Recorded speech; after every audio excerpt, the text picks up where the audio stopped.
Jawaharlal Nehru university एक बार फिर से स्लोगन को लेकर चर्चा में है। और स्लोगन क्या?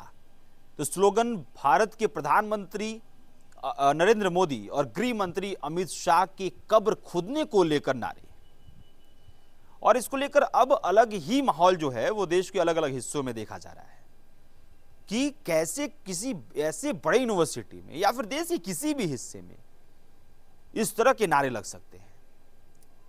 इससे पहले भी जेएनयू कैंपस से नारे को लेकर काफी चर्चा में रहा है।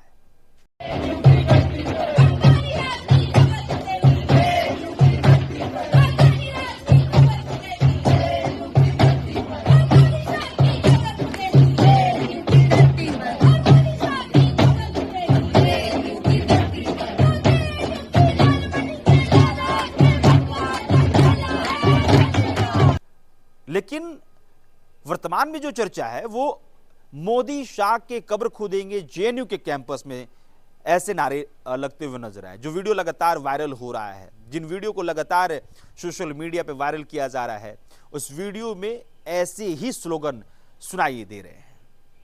और इस बात को समझिएगा कि कौन कौन सी थ्योरी चल रही है। ये कहा जा रहा है कि जो प्रोटेस्ट शुरू किया गया उसमें पहले दावे किए गए कि 2020 में जेएनयू के कैंपस में जो नकाबपोश के द्वारा हमला किया गया उसको लेकर प्रोटेस्ट किया जा रहा है। लेकिन उसके बाद फिर जब ये पूरा स्लोगन जो है वो जब सामने आता है तो इस बात की अटकलें तेज हो जाती है कि ये तमाम जो चेहरे नजर आ रहे हैं, ये तमाम जो लोग नजर आ रहे हैं, वो शर्जील इमाम उमर खालिद के सपोर्ट में नारे लगा रहे थे। अब सपोर्ट कैसा? तो शर्जील इमाम और उमर खालिद को 5 जनवरी को सुप्रीम कोर्ट से झटका लगता है। सुप्रीम कोर्ट शर्जील इमाम और उमर खालिद के बेल को खारिज कर देता है। हालांकि देखिए, इससे पहले भी हाई कोर्ट ने, दिल्ली हाई कोर्ट ने बेल खारिज किया है।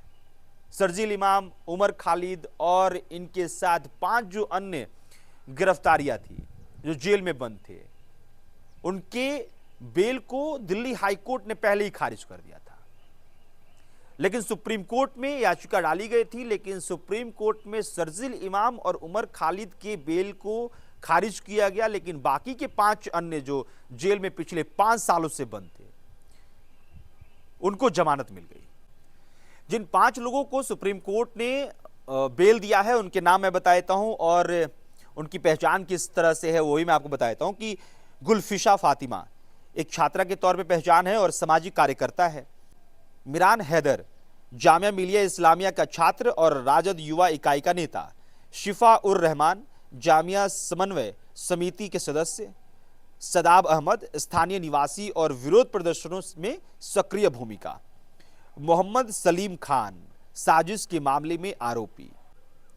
अब समझिएगा कि पूरा विवाद क्या है, ये पूरा मामला क्या है। 2020 में जब तत्कालीन अमेरिकी राष्ट्रपति डोनाल्ड ट्रंप जब भारत आते हैं, उसी वक्त दिल्ली में दंगा भड़कता है और दंगा में कई लोगों की मौत होती है। जो आंकड़े हैं 45 प्लस के हैं कि 45 लोगों से ज्यादा की मौत होती है। 700 से ज्यादा लोग इस दंगे में घायल होते हैं। और इसको लेकर जब जांच होती है तब शर्जील इमाम, उमर खालिद और इनके साथ 5 लोगों की गिरफ्तारी होती है। और यह भी कहा जा रहा है कि जो चार्जशीट दाखिल किया गया है उसमें उमर खालिद के चैट को भी सबमिट किया गया है और उसमें यह दावा किया गया है कि उस वक्त के चैट के अनुसार इस पूरे दंगे को लेकर मास्टरमाइंड उमर खालिद और शर्जील इमाम को बताया जा रहा है। और इसीलिए कोर्ट ने भी यह माना कि जो शर्जील इमाम और उमर खालिद है उनकी संलिप्तता और उनकी जो कनेक्टिविटी, जो कनेक्शन है इस दंगे से, वो इन 5 जिनको बेल मिला है उनसे अलग है। और इसलिए उमर खालिद और शर्जील इमाम को बेल नहीं मिला। लेकिन जेएनयू के कैंपस में जो नारे लगे हैं उसको लेकर चर्चाएं तेज हैं कि उमर खालिद और शर्जील इमाम के सपोर्ट में खड़े चेहरों ने ये जो है नारे लगाए हैं। और एसएफआई का लोगो दिख रहा है, यानी कि स्टूडेंट फेडरेशन ऑफ इंडिया कहा जा रहा है। एबीपी की तरफ से ये दावे किए जा रहे हैं कि भाई ये लेफ्टिस्ट वामपंथियों के गुट के लोग जो हैं जिन्होंने ये नारे लगाए हैं। और देश में एक अलग माहौल क्रिएट करने के लिए ये नारे लगाए गए। 2020 में भी ये आरोप लगा था जब शर्जील इमाम, उमर खालिद और उनके 5 अन्य जो साथ उनकी गिरफ्तारी हुई थी, उन पर भी यही आरोप लगा था कि भाई ये भारत की छवि को बिगाड़ने के लिए ये पूरा जो है दंगा का जो है स्क्रिप्ट लिखा गया है कि डोनाल्ड ट्रंप आए हैं तो ऐसी एक्टिविटी होगी तो फिर हमारी जो छवि है वो पूरे विश्व में खराब होगी।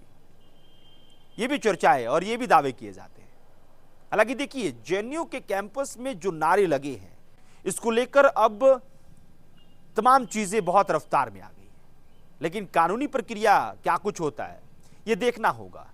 लेकिन सवाल बड़ा खड़ा हो गया है कि इतने बड़े यूनिवर्सिटी से वहां से इस तरह के नारे लगते हैं तो लोगों के बीच इस बात की चर्चा है कि आखिरकार कौन से विचारधारा के लोग हैं जो इस तरह के नारे लगा रहे हैं और आखिरकार किस बात का विरोध,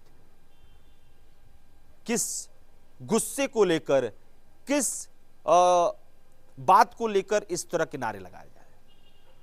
अदालत ने यह माना है कि, मैंने पहले भी कहा कि अदालत ने यह माना है कि भाई उमर खालिद और शर्जील इमाम की तरह इन लोगों ने जो है वो अपराध नहीं किए हैं और इसलिए जो है वो बेल इन पांचों को मिला है। और यूपीए की धारा 43D(5) के तहत जो है हवाला देते हुए शर्जील इमाम और उमर खालिद को बेल नहीं मिला है। इस पूरे इंसिडेंट पे आप क्या कुछ कहना चाहते हैं, कमेंट से लेके बताइएगा कि आखिरकार जेएनयू कैंपस से जो वीडियो वायरल हो रहा है और जो नारे नजर आ रहे हैं, सुनाई दे रहे हैं, उसके बारे में आपका क्या कहना है, कमेंट में लिख के बताइएगा। मेरा नाम अभिषेक श्रीवास्तव है। द न्यूज एनालिस्ट को जरूर सब्सक्राइब कीजिएगा और अपने दोस्तों के साथ भी शेयर कीजिएगा। बहुत बहुत शुक्रिया।